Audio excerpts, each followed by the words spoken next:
My next guest is the fourth public announcer of the Toronto Maple Leafs and is a host of AMI Gazette.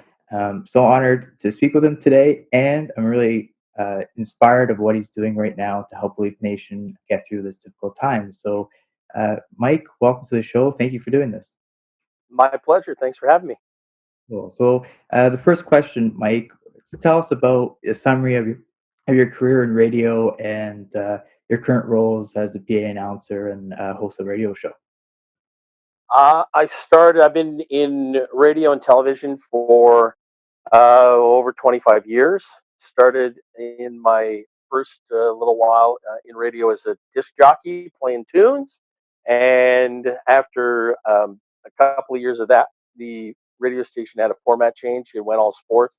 And basically, that's where my career really took off. And it's been sort of sports focused for the most part. I helped launch sports radio in Ottawa. I helped launch a national sports radio network out of Toronto that went coast to coast. 10 years at NHL radio with Sirius XM.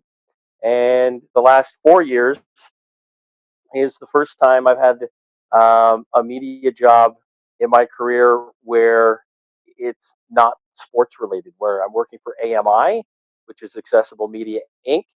And they are a broadcasting and production company that produce programming that is created through the lens of disability and blindness for blind Canadians and Canadians with disabilities. And then I've got my night job, which is the PA announcer for the Toronto Maple Leafs. I'm in the middle of my fourth season with the Leafs, but I've been a public address announcer since the mid 90s. And I started in university. I've done junior hockey. I've done international competitions, international events. And now I'm into my fourth season with the Maple Leafs. Mhm. Awesome. So, Mike, upon completing school in Ottawa, how did you find broadcasting as your passion and wanting to be in the industry? Well, first of all, full disclosure, I did not complete university. I did not graduate. When I went to university, I was originally going to become a teacher, and so and I don't think I was ready for university when I went. I don't think I was mature enough. I don't think I was really focused enough. And the proof of that is that in 3 years, roughly, of being in university, I had three different majors while I was there. So never really quite plugged into um, the academics. Not that I was a bad student. When I really put myself to it, I got good grades, but I never really sort of found uh, that. I guess, as you say, the passion for it the way that I did with media, and I never really thought of media or announcing as a career. Um, Basically, halfway through my first year in university, I became aware that there was a campus radio station there at Carleton University called CKCU. It was Canada's first campus-based community radio station, and like a ton of people who are in broadcasting today in Canada started there. They went to Carleton for journalism. They spent time at the radio station, and I'd always kind of been interested in media, but had never thought of it as a career. So I started volunteering at CKCU, and I was working on a sports show. And soon enough, I was running the show and covering all the local sports in Ottawa. So uh, I was the youngest, or probably the youngest reporter covering an NHL team at the time.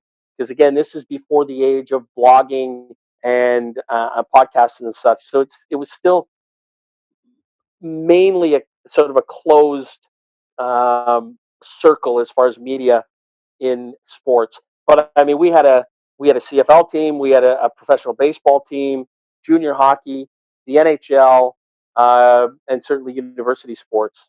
And so once I got into it, I really enjoyed it and started then thinking about media as a potential career. And at the same time as I was volunteering at the school and in the athletics department, someone from the athletics department approached me and said, "Hey, you do the sports on the radio station here. We're looking for an announcer for our football team. We don't have a public address announcer. Would you be interested in doing it?" I'd never thought of it. I'd never done it before. I'd certainly had influences, and I knew some of the big voices in sports. You know, guys like Bob Shepard with the Yankees, Claude Mouton with the Canadians, Paul Morris with the Maple Leafs. So I said, "Yeah, okay, I'll give it a go." And so I did it for a couple of seasons, and the next thing you know, I'm working in sports radio in Ottawa, and I'm auditioning for the junior hockey team in Ottawa for their PA job. I landed that. We won a Memorial Cup in my first season, and from then on, you know, jobs just started sort of happening. And the junior hockey and the football in university really were sort of the gateway for me to get into public address announcing. Uh, Mike, throughout your career, you've been behind the scenes producing a variety of shows on the radio. What's the difference in the roles between producing a show, or being a host on a show, or being a PA announcer? Um, I think any time that you're the face of something, um, everybody thinks that it- number one, they think that it's really it's really hard work, and I'm not here to dispel that. But having been a producer, I can tell you that the behind the scenes work is a lot tougher than people get credit for, and it's only because people don't realize what happens behind the scenes.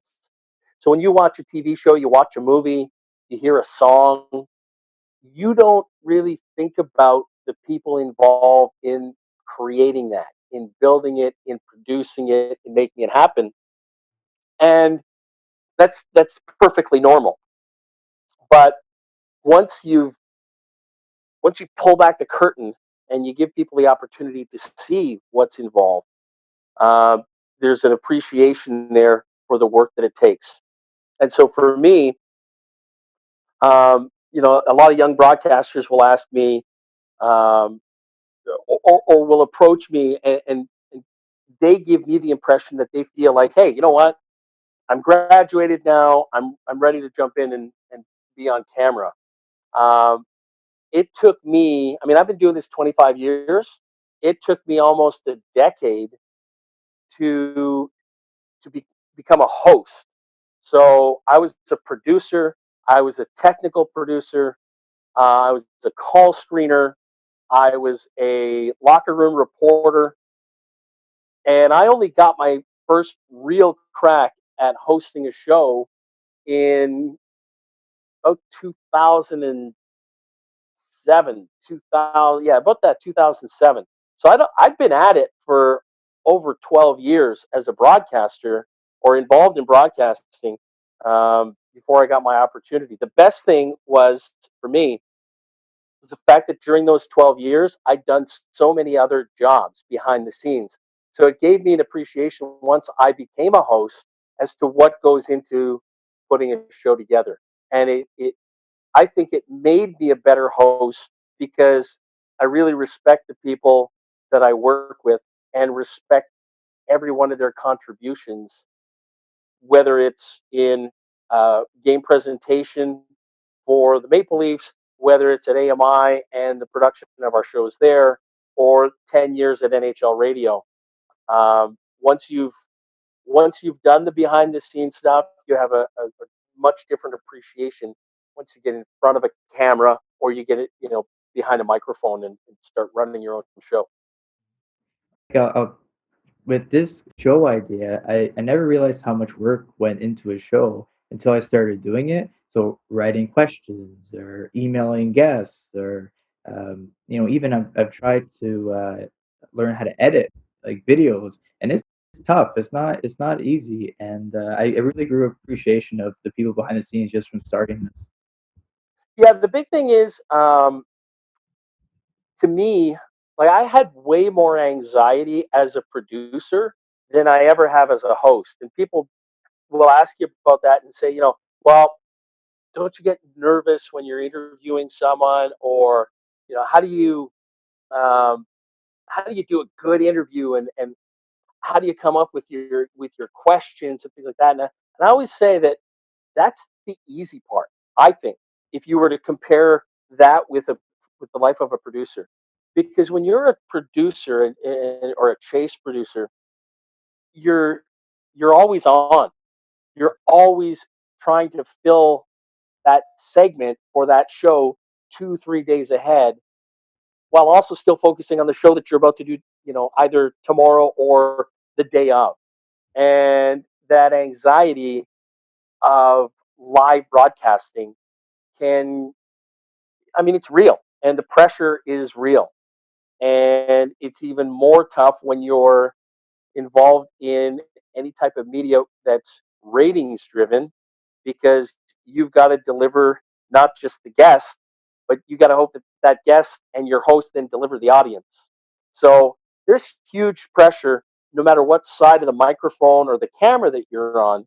Um, but I think that more often than not, and too often, the the job of anyone behind the scenes goes really underappreciated. Awesome. Mike, recently you've been offering up personalized goal calls on your social media platforms to the biggest Toronto Maple Leaf fans. Uh, I'm so inspired by this. I love what you're doing. How did this process begin, and what has the response rate been so far? Well, it started the second last weekend in March, and there's two things that happened. Number one, I saw that Al Murdoch, who's the PA announcer for the Vancouver Canucks, was online, and you have to understand that what we call the PA Brotherhood um, we've got a club, and it's, I mean, it's pretty exclusive. There's only 31 of us in the National Hockey League, right? There's only one for each team, and we're a pretty tight knit group. We all are part of, or most of us are part of a Facebook group together, and there's a lot of exchange of ideas on Facebook, and we also manage a website together that we all contribute to allow us to upload our roster pronunciations, so that we're helping it. Everybody's helping everybody out. So it's a pretty tight knit group of guys. And when I saw Al was, he did a couple of goal calls of like current um, Vancouver Canucks players, sort of like if they were playing, here's what would be happening. And I thought, that's kind of cool, and I didn't really give it much more thought. And then later that day, I saw a video online about a little kid named Oliver, and he was having a birthday, and the stay at home orders had been issued, and his parents tweeted out that, can you can you take some time, and this was just a general tweet to anybody who happened to see it. Can you take some time and send Oliver some birthday wishes? Um, because he can't have a party, and we're stuck inside, and this is a birthday unlike any other that he's ever had. And he's a big Leafs fan, et cetera, et cetera. So I thought, you know what? Why don't I send out a birthday greeting to Oliver? And I did, and it just sort of picked up from there. And I started getting a couple of people asking me, "Hey, do you think you could do a goal with my name in it?" And I thought, sure. And not really thinking, not really thinking any further than, a couple of people who'd asked me. And so that was on a Sunday. And on the Monday, I figured I got a couple of more, and I figured, you know what, I'm going to put out a video and say, if you want a goal call, send me the details. Here's my Twitter. Here's my Instagram. And it absolutely blew up. The initial video I did had been, last I saw, was viewed 192,000 times. And I mean, I've been on Twitter a long time. I've got probably, I don't know, 7,000 followers maybe. So it's not like I've ever had anything really go viral. I think the the the most views I'd ever had prior to that was probably somewhere in the neighborhood of like 15,000. And so it was just for this to blow up the way it did was incredible. And so I just started. I'm trying to see if I have my. Oh, here it is. This is this is one of the notebooks. So what was happening was I was getting them on Twitter and Instagram, but in order to not lose them and have them disappear into the ether, I started transcribing them into these Hilroy type notebooks.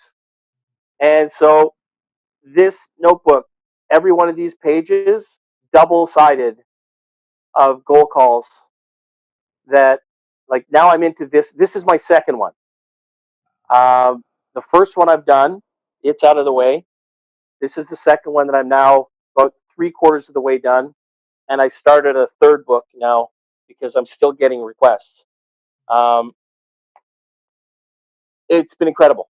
And the best thing about it is there's two things. Number one, people started asking, can I make a donation to a charity in honor of this? And so I said, listen, I'm happy if you want to give to any charity you want. If you're asking me, I personally I am always thrilled to advocate for MLSE Launchpad. It's a great place for kids to learn life skills through sports and through other activities. Um, and people just started donating, and it got so big that the MLSE Foundation contacted me, said, "Hey, we want to give away a Tavares signed jersey because of this." So now people who are aware of it are hashtagging, and they're in to win a signed jersey. And the second thing that's been fantastic about this is the number of um, stories and videos I've received from parents with the reactions of the kids who are hearing the Maple Leafs announcer say their name along with their favorite players or their dad, their mom, or their brother, their sister.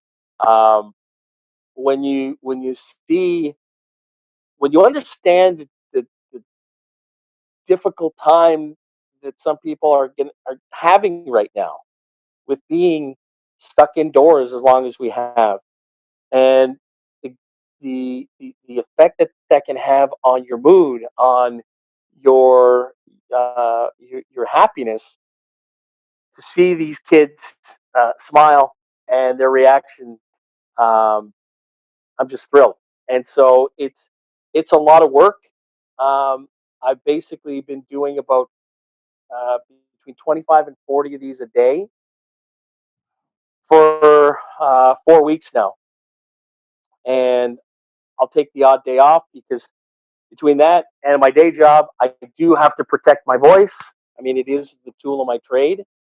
Um, but it's been so much fun, and the reaction has been just tremendous. With your voice, how do you make sure that the next day you're good to go and ready for your day job?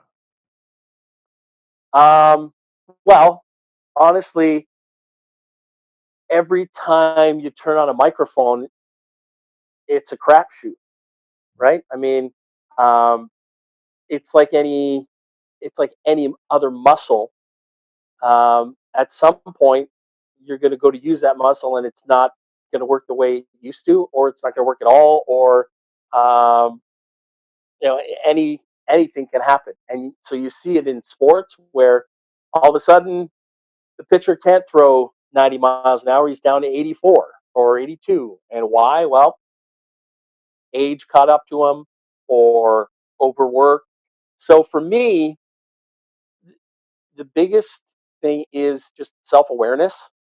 And if I notice that, um, if my throat's feeling raw, if I feel a cold coming on, if I have some congestion, then it's deal with it right away and deal with it seriously, because you it's the tool of my trade. If you're a mechanic, you don't want your wrenches to rust and go bad. If you're a chef, you don't want your knives to be dull. And so for me, I have to take care of my voice. So that means rest. It means proper sleep. It means lots of tea and honey, um, and and and honestly, a proper warm up. Um, but really, most of all, it's just the self awareness of not not pushing it, and so that's what I try to explain to people through these videos. Um, yeah, we're 4 weeks in, and I've done about probably 700 of them so far. But I need people to be patient because I do have to take care of myself first and foremost. And I would say that for the most part, people have been very understanding about it, very patient. And let's face it, we're not even into May yet, so we're in this for the long haul. And so, to me, what would be more cool than waiting 4 or 5 weeks and suddenly having a video like that show up in your inbox, right? So, kind of the element of surprise certainly comes into play, and I think adds to the enjoyment that people have had with them. Mhm. Awesome. Mike, my last question for you is what is the most memorable experience so far in your career? So, are we talking the PA announcing or broadcasting? Because and to me, they're very different.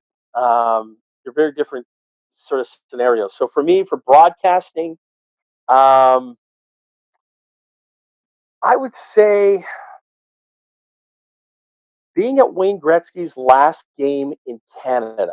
That was in Ottawa, and I was locker room reporter for the at that point for the Ottawa Senators radio network, and I was standing at the end of the hallway outside the Rangers dressing room when Gretzky walked out and went back out onto the ice to do his final turn. And I was standing next to Walter Gretzky when Wayne walked out, and so we saw him go out for that last twirl from the end of the hallway. And there was just something about standing there next to you know the uh, the ultimate hockey dad, watching the best player in my lifetime that I'd seen to that point go out for his final twirl on Canadian ice. So that was pretty massive for me.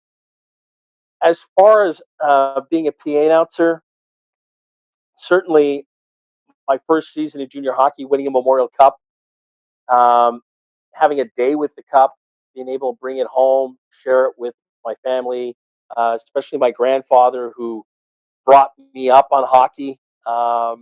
He's, I mean, he's the reason I'm a Leaf fan. He's the reason I love sports as much as I do. I grew up next door to him, so he's a massive influence on my life and certainly through sports.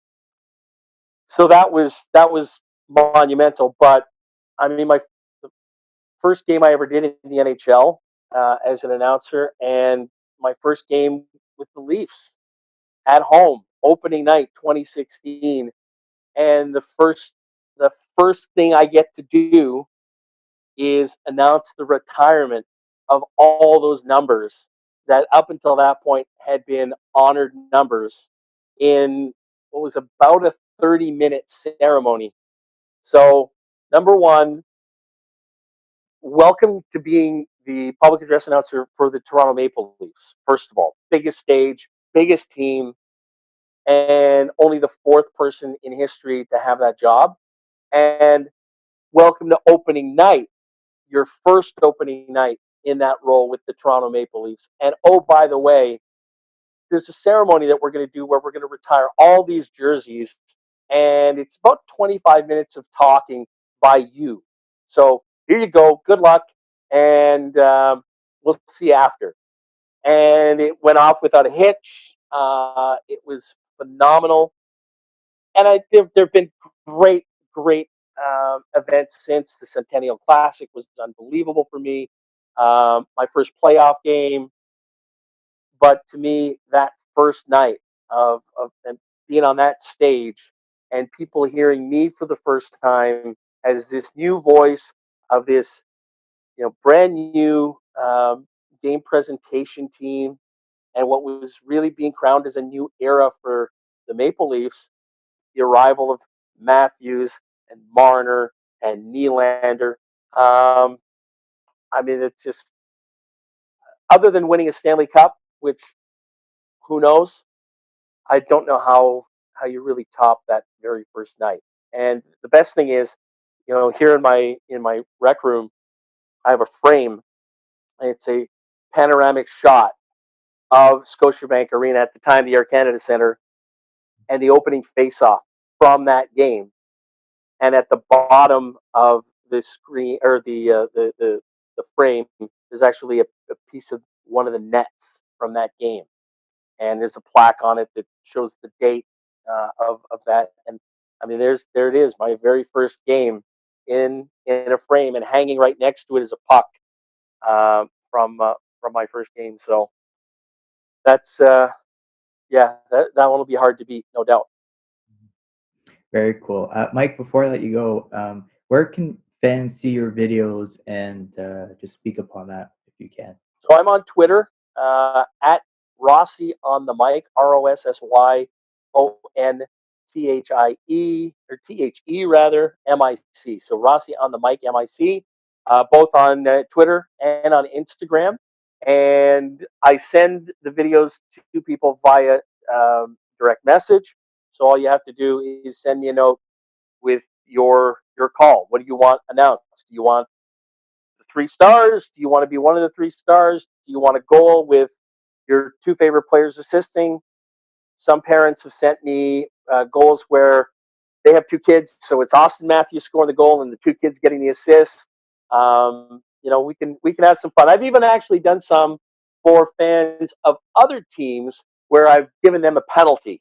So there's all kinds of fun that we can have with it, and we keep it friendly, we keep it positive, and try to have some fun with it. So I've done some for kids where their dog and their cat get assists. There's been all kinds, and it's been all ages, and it's been international. So I've done right across Canada, Austria, Finland, Hong Kong, Australia. It's been absolutely amazing. So both Twitter and Instagram at Rossi on the mic if you want to get a call. Awesome. Mike, I just want to thank you so much for doing this again. Been a real honor. Obviously, I've said it before, but I love what you're doing, and I can't wait to hear you in the rink when the time comes. And all the best to you and your family. Well, thank you, and the same to you. And I'm looking forward to being back to the ring too. Cool. Mike Ross, everybody.